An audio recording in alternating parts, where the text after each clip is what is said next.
Gempa bumi adalah getaran atau guncangan yang terjadi di permukaan bumi akibat adanya pergerakan lempeng bumi yang terjadi. Nah, pergerakan ini akan menimbulkan pergeseran ataupun pelepasan energi yang menyebabkan terjadinya guncangan atau getaran di permukaan bumi. Nah, gempa bumi itu sendiri bisa digolongkan menjadi dua bagian. Yang pertama yaitu gempa bumi vulkanik, yaitu gempa bumi yang terjadi akibat adanya aktivitas magma yang biasanya terjadi sebelum gunung api meletus. Nah, yang kedua adalah gempa bumi tektonik.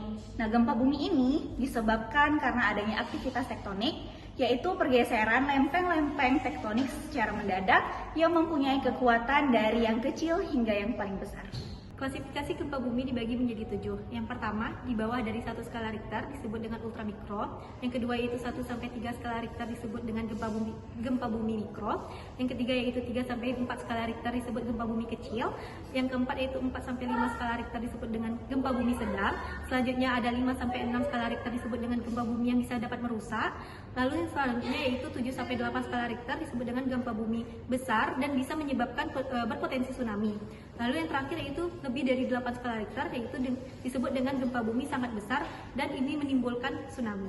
Berdasarkan kedalaman gempa bumi yaitu hypocenter yang mana diklasifikasikan atas 3 macam. Yang pertama itu gempa bumi dangkal atau shallow di mana kedalamannya kurang dari 70 km, dan yang kedua gempa bumi menengah atau intermediate di mana kedalamannya kurang dari 300 km, dan yang terakhir itu gempa bumi dalam atau deep ini mana kedalamannya lebih dari 300 km atau 400 km.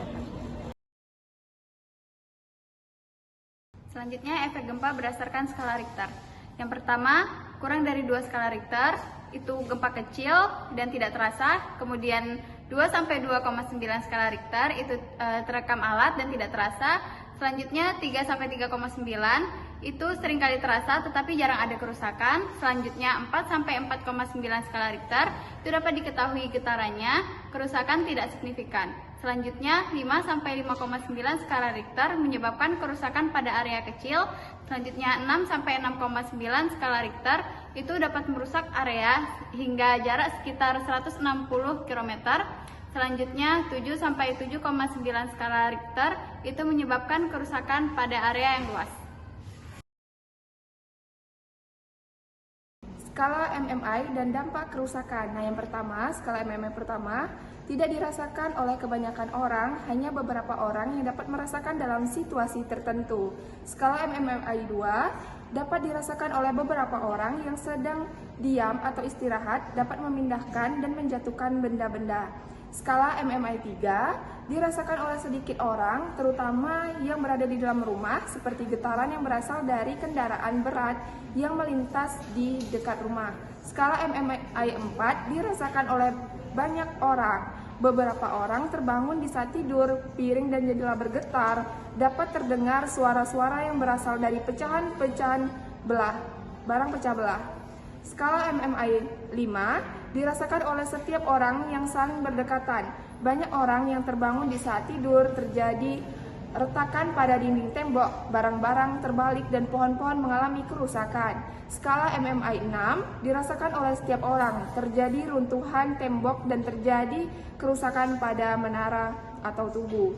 Skala MMI 7, setiap orang berlarian keluar rumah. Bangunan-bangunan berstruktur buruk mengalami kerusakan, dapat dirasakan oleh orang-orang yang berada di dalam kendaraan. MMI 7, setiap orang berlarian keluar rumah, bangunan berstruktur buruk mengalami kerusakan, dapat dirasakan oleh orang-orang yang berada di dalam kendaraan. Skala MMI 8, runtuhnya bangunan yang berstruktur buruk, tiang dan menara, dinding runtuh, dan tersembunyinya pasir dan lumpur di dalam tanah. Skala MMI 9, kerusakan pada bangunan Lanjut ya. Skala MMI 9, kerusakan pada bangunan berstruktur tertentu.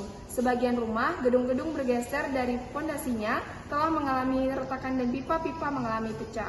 Skala MMI 10, hampir semua bangunan berstruktur beton dan kayu rusak, tanah retak-retak, jalan kereta api bengkok, dan pipa-pipa pecah. Skala MMI 11, beberapa struktur bangunan beton tersisa, terjadinya retakan yang panjang di permukaan tanah, pipa terpotong dan terjadi longsoran tanah dan rel kereta api terputus. skala MMI 12, kerusakan total gelombang permukaan tanah dapat teramati dan benda-benda terlempar ke udara. Hubungan antara magnitudo dan intensitas gempa MMI. Kurang dari 2 skala magnitudo dan intensitas 1-2 MMI pada umumnya tidak terasa. 3 skala magnitudo dan intensitas 3 MMI terasa di dalam rumah, namun tidak ada kerusakan.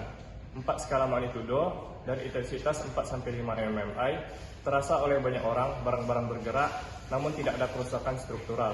5 skala magnitudo dan intensitas 6-7 MMI terjadi beberapa kerusakan struktural seperti retak-retak pada dinding. 6 skala magnitudo dan intensitas 7-8 MMI kerusakan menengah seperti hancurnya dinding.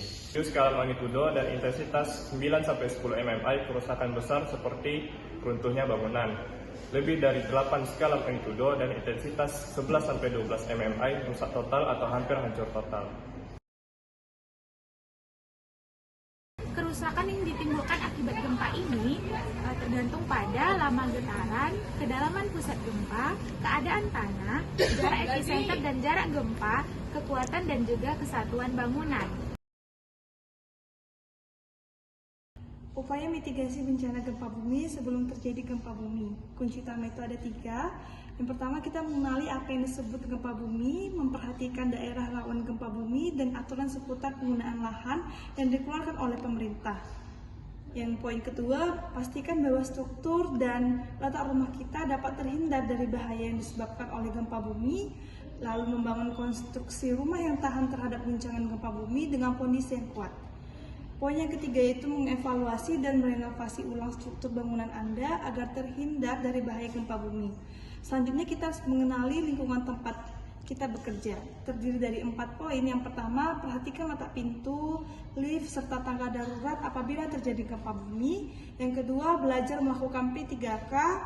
Yang ketiga, belajar menggunakan alat pemadam kebakaran. Dan yang terakhir, catat nomor telepon penting yang dapat dihubungi pada saat terjadi gempa bumi. Persiapan rutin pada tempat Anda bekerja dan tinggal. Yang pertama, perabotan yang diatur menempel pada dinding untuk menghindari jatuh, roboh, dan bergeser pada saat terjadi gempa bumi.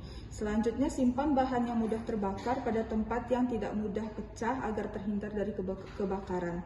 Lalu selalu mematikan air, gas, dan listrik pada saat tidak digunakan. Selanjutnya, penyebab celaka yang paling banyak pada saat gempa bumi adalah akibat kejatuhan material. Atur benda yang berat sedapat mungkin yang berada pada bagian bawah. Lalu, cek kestabilan benda yang tergantung yang dapat jatuh pada saat gempa bumi terjadi. Lalu yang terakhir adalah alat yang harus ada di setiap tempat. Yang pertama, kotak P3K, senter, radio. Yang terakhir adalah makanan, suplemen, dan air.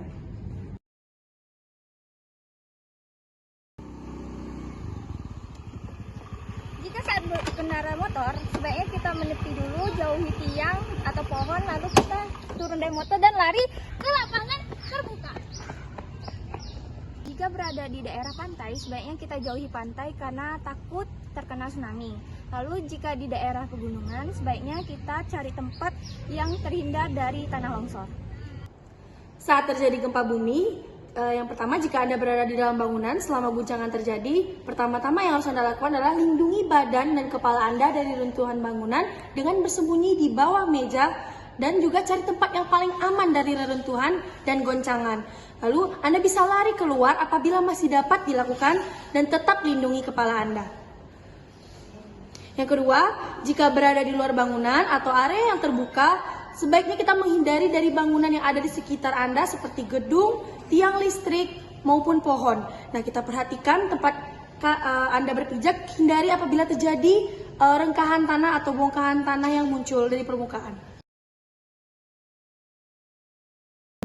Nah, apa sih yang kita lakukan setelah terjadinya gempa bumi? Nah, jika kita berada di dalam bangunan, yang pertama kita lakukan adalah keluar dari bangunan tersebut dengan tertib. Kemudian jangan gunakan tangga berjalan atau lift, tapi gunakanlah tangga biasa. Berikutnya, periksa apa ada yang terluka dan lakukan P3K. Kemudian telepon atau mintalah pertolongan apabila terjadi luka parah pada Anda atau sekitar Anda. Nah, jika kita berada di lingkungan sekitar Anda, pertama kita periksa apabila ada terjadi kebakaran. Yang kedua, periksa apabila terjadi kebocoran gas. Kemudian periksa apabila terjadi hubungan arus pendek listrik. Kemudian juga periksa aliran dan pipa air. Dan terakhir kita periksa apabila ada hal-hal yang membahayakan seperti mematikan listrik, tidak menyalakan api, dan lain-lain.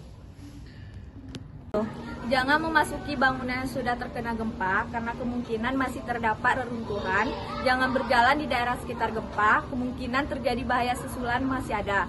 Mendengarkan informasi, yang pertama dengarkan informasi mengenai gempa bumi dari radio atau apabila terjadi gempa susulan. Kedua, jangan mudah terpancing oleh isu atau berita yang tidak jelas sumbernya.